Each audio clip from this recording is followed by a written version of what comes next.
Dear all of my students, welcome to the second chapter of the course 558 as information security.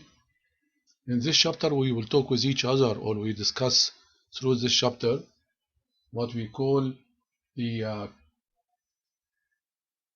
cryptographic tools.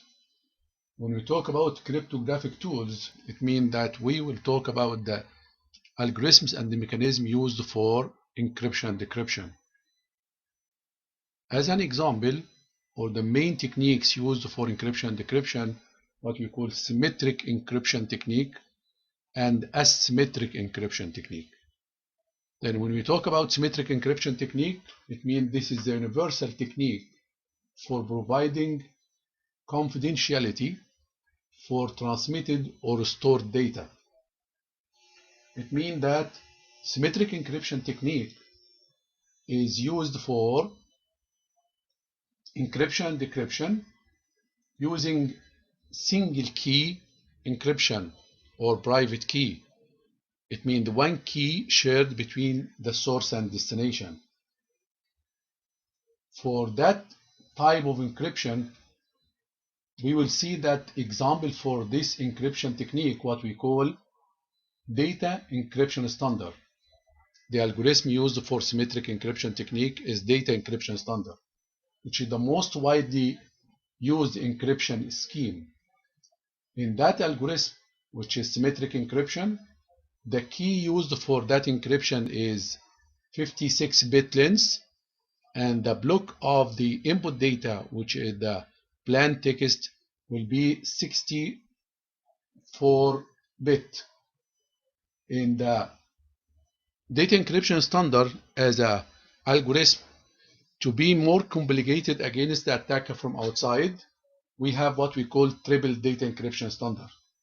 It means repeats basic data encryption standard algorithm 3 times using either 2 keys or 3 keys. It means that the repetition of the data encryption standard algorithm 3 times using 2 keys as a K1, K2, K1, or 3 keys, which is K1, K2, K3. For message authentication,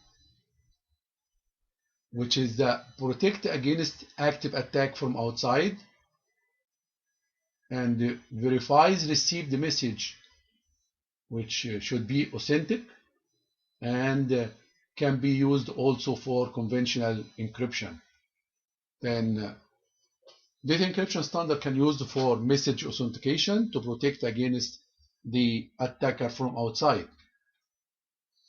When we go with each other to the other techniques which is used for encryption and decryption, what we call public key encryption algorithm, which is the public proposed by the Diffie-Hellman in 1976. And this algorithm mainly have 2 keys, what we call one public key and one private key. The public key is used for encryption and the private key used for decryption.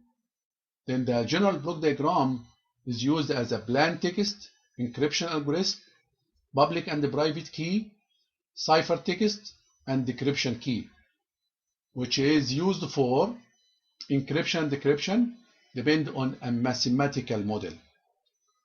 For the asymmetric encryption algorithm, as an example, which is RSA, Rivest, Shamir, Adleman, the 3 inventors of that algorithm, which is developed in 1977.